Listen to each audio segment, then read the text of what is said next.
Welcome to our channel, and we are starting a new kit. Where I've already started it, but this is the Belle of Tortuga. As you saw by the beginning, it's a resin and white metal kit. We're going to take a break from the movie TV series and work on Belle here, or Jackie Sparrow. And then when we get done putting her all together and finished her up, and we'll go back to the movie and TV series. But I've been wanting to build this kit ever since I got it a while back, and I'm not going to show you all the pieces, parts. I showed it to you back a few videos ago. One of the stash updates, I showed this kit that I got from Jimmy Flintstone. This video might be a little long because we're going to go over what I did. I've done a lot, so I'll try to keep it short, but you know, if it's long, it is what it is. It's you know. As I said, this is a resin kit. We use the same tools we use on a plastic kit. We use our X-Acto blade, our sanding sticks, and then for this figure kit, I like using metal files for the little areas. Excuse me, these four files pretty much takes care of everything. For a figure kit, we have a flat, we have a half round, we have a rat tail, and then we have a three-sided. And that's pretty much all I use on a figure kit. They take care of most stuff I run across. I use the middle files for little areas like between the fingers to clean those up. I can get in there and not have to worry about breaking any resin finger. Because I've done that before. If you're not careful with a resin part, some of these small parts, if you're a little too ambitious with your X-Acto blade or something, you can snap one of those fingers right off. That's the only drawback to resin. It seems to be a little bit more delicate than like plastic or vinyl. I snapped the heel off a boot as well. One of my other female figure kits, I think it was Batgirl, her heels were a little bit more spiked, and I was cleaning it in here and I wasn't watching, and I snapped the heel right off. Luckily I found it on the floor, but yeah, you kind of have to be careful with resin kits. These little resin pieces can be delicate. The white metal, we just use the same tools we use on the resin to clean them all up.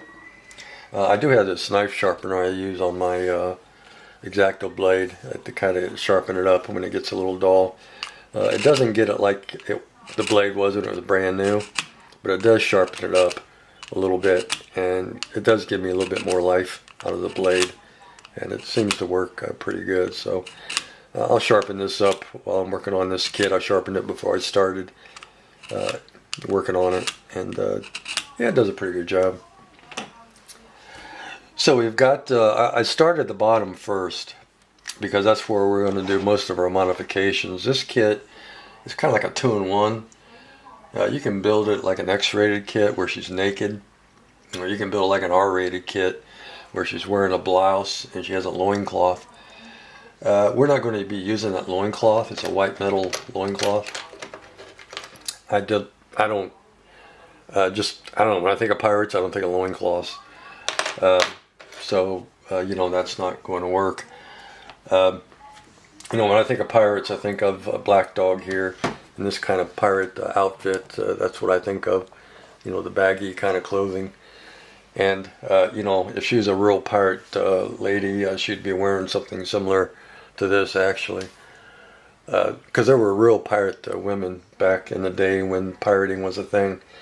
I got him out just for inspiration, but yeah, if you know, back then there were pirate women. They were kind of dressed like Black Dog, more or less. There were a couple of pirate women that were pretty famous, that were pretty ended up with a reputation behind them, and they would dress, try to dress up more like men. They didn't want people, or not people, well, people and their crewmates to know they were women. Obviously, because that wouldn't bode too well for them out there on the seas with a ship full of men. if they were dressed like Jackie here, you know, if that was, this is accurate, there'd be a good reason why Roger was jolly, and there'd be a lot more things being raised than just ship flags. So, but what we're going to do with this kit is we're going to use the blouse, top of the blouse, because I'm not worried about boobs. But the bottom half, we don't want naked. That'd be kind of awkward when the grandkids would come over. So instead of the loincloth, we're going to use pants. We're going to put pants on her. And there was a gentleman who built this very same kit that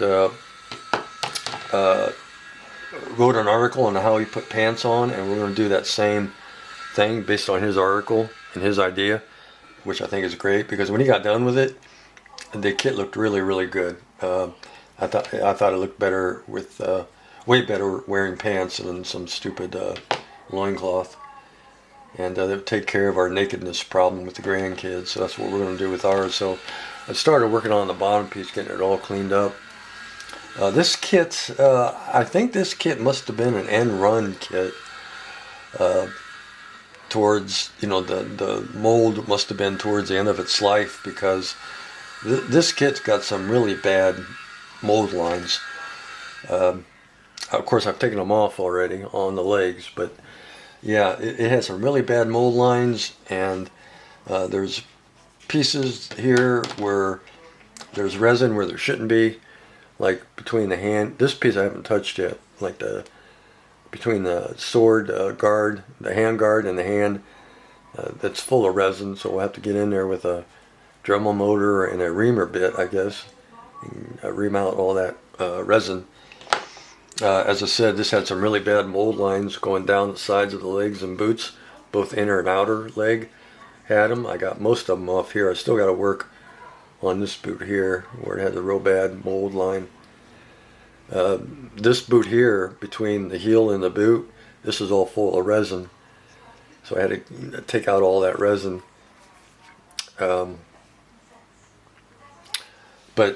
Yeah, so I don't know. You know, I have no regrets buying this kit. I still love it. I'm not sorry I bought it. It's still, in my book, a great kit. And we just have to do a little extra work to get it all cleaned up. When we're done with this, it's still going to look great. So I really, you know, getting rid of mold lines and excess resin flash is really no different than getting rid of a flash on a model kit. And that's part of your skill set, so, you know, it's not that big of a deal to remove the stuff, just a hassle, but not a big deal. So we got the legs looking pretty good. They're nice and smooth. Got that bad mold line out on both legs. I got to work, as I said, still on this boot. A little bit on the inside leg I have to work on, but I'm not going to worry too much about that since we're going to put pants on her. And we'll talk about that maybe in the next update, because I don't want this video to be really, really long.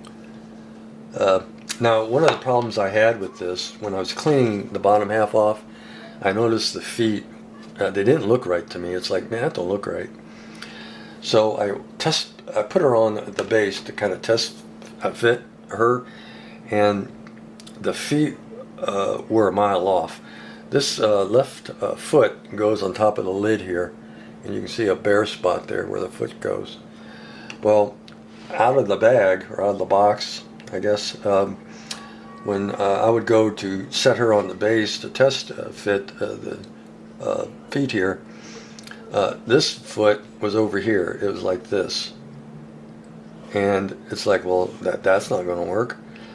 Almost a half an inch, I would say a good half inch from where it was supposed to be.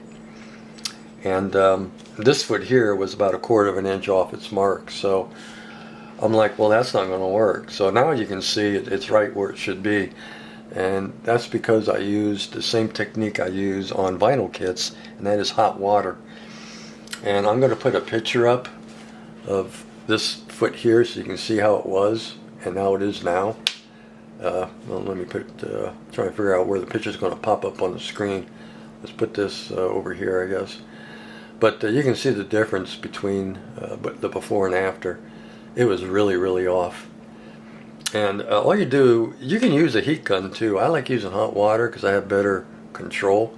I feel I have better control using hot water because I can switch it to cold water real quick and harden the resin back up, and then it keeps it in place. And I don't have to worry about burning my fingers with hot water. Our hot water runs about 180, 185 degrees. We run our water pretty hot, and 185 is a pretty good temp to soften both vinyl and resin. So after running this foot under hot water for about 5 minutes, it softened up around this area here. I ran it over the ankle area and softened it up, and then I was just able to kick the foot back out where it was supposed to be and straighten it up. And this one I did the same thing. This one I kicked out, it would be to her right, kicked it out to her right, and got it to where it was supposed to be. And once, after running it, as I said, underneath hot water, I immediately run it underneath cold water to harden it back up. Sometimes resin will have a memory, and it'll try to go back to where it was. If it does that, then just put it underneath hot water again, put it where you want it, and just hold it there longer underneath the cold water to harden the resin up, and it'll usually just stay put. I readjusted these feet last night, so it's sat overnight, and it's still exactly where it should be. So that's how you can do that, and we got her looking pretty spiffy now. So that's something you can do on your resin kit if you have the same issue. So what we're doing now is just in cleanup mode. I'm just going through here and cleaning up all the mold lines, cleaning up all the excess resin, getting everything smoothed out. The hand, the fingers, that was full of resin, so we got all that cleaned out. We have, I used my X-Acto blade, and then I used these metal files here. I used the flat one and the three-sided to clean between the fingers and get them all cleaned up so they look, so we can get them looking spiffy. This hand goes on top of her knee. She stands here, and then her hand will be will be placed on top of her knee like that. So, well, actually, kind of like that. So that'll fit pretty good there on her knee. We got everything cleaned up. Yeah, that's pretty much where we're at. We'll be using our Gorilla CA glue, our go-to glue. If you don't have Gorilla CA, use whatever CA you have. If you don't want to use CA, you can use epoxy. It's whatever floats your boat, So that's what I use. Paint, you can use any paint you want on a resin kit. You can use acrylic, you can use lacquer, you can use enamel. You can't use enamel on a vinyl kit, but on a resin kit you can use whatever trips your trigger. Probably on ours we'll probably use it all three. We'll probably use acrylic, enamel, and lacquer, knowing me, so it'll all work out good. The base we're going to do like we did Black Dog. We're going to take our wooden plaque here. Let me move this out the way. We'll take our wooden plaque that we get from Michael's. We'll get another one of these. We'll sand it, make it all pretty, stain it, make it all pretty, clear it, and we'll mount her base to the wooden plaque and have a nice plaque for her, a matching one. So her and Black Dog will have matching bases. I'm sure they'll be happy about that. The white metal pieces, we'll just use our Dremel motor and drum sander, make quick work of any metal flash that's on the sword blade and all the other pieces. She has a sword, scabbard, I think that's what it's called. This is the sword. We have to clean that up, polish it up, make it look shiny. We have a short sword that goes on her blade, or on her belt. This dagger is supposed to go on the top of the skull. It's on the treasure chest, but I don't know if I'm going to use it there. It's not a complete dagger, but we might put that in her belt or something. I don't know if I want to put it in the skull. Well, we might, I don't know. And then the belt that all the weapons go onto, it's 2-piece. That's white metal. Get that all cleaned up. These will prime and then we'll paint. Like the belt will be like a leather color and all that fun stuff. So yeah, that's where we're at. We're just getting everything cleaned up, ready to go. All the mold lines removed, resin removed. If you work with a resin kit, a resin casted resin kit, if you use a Dremel motor on any of the pieces parts, make sure you wear a mask, because resin dust is really, really, really fine. It's just like Bondo dust. Hangs in the air, gets everywhere. You don't want to breathe that in, so make sure you wear a mask. Usually when I hand sand pieces, like I've hand sanded all this, I'll wet sand it so all the water catches all the dust. I don't have to breathe that crap in. So I don't wear a mask when I'm wet hand sanding, because the water, you know, as I said, catches all that crap. But if I fire up my Dremel motor and my drum sander, then for sure I'll be wearing a mask, because that crap gets everywhere. I think that's it. Yeah, I didn't do too bad. We're about, what, 16 minutes, 15 minutes? Yeah, I kept it somewhat manageable, and I think I've covered everything. So next update, we'll talk about the pants, how we're going to do that, and yeah, I think that's it. All right, guys, take care. We'll see you.